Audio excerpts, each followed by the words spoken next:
ძალიან ისეთი ამაღელვებელი დღე გვაქვს.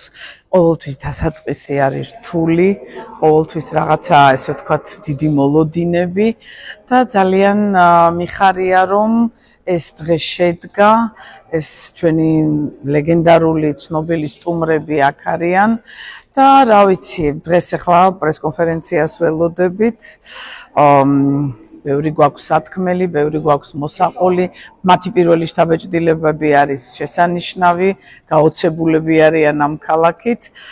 და რა ვიცი, არც ვიცოდითო, რომ ესეთი რაღაც გაქანების და ესეთი ფართო მასშტაბის ქალაქი იყო ბათუმიო, რაღაც როცა წავიკითხეთო, თითქოს რაღაც პატარა ქალაქთან მქონდა საქმეო და რა ვიცი, პირველადი მათი, ესე ვთქვათ, შთაბეჭდილებები არის შესანიშნავი და რა ვიცი, ყველანაირად ეხლა დღეს გვაქვს გახსნა გვაქვს საქმიანი, უფრო მეტად რაღაც პროდუქტიული, მოვლენ მასტერკლასის მონაწილეები უშუალოდ ეს რაღაც ესე ვაკეთებთ გახსნას ვორქშოპის და რაღაც ვიწრო წრეში, ეს იქნება საჩვენებელი ღია გაკვეთილები, მათი მასტერკლასები, მენტორების სადღაცა ერთ-ორ მონაწილესთან. ყოველი მონაწილე ერთ-ორ მოსწავლესთან იმუშავებს და რაღაცნაირად ჩვენი საზოგადოება, ვინც მოვა მუსიკალური წრეებიც დაინახავენ, ესე ვთქვათ, მათ მუშაობას მომღერლებთან.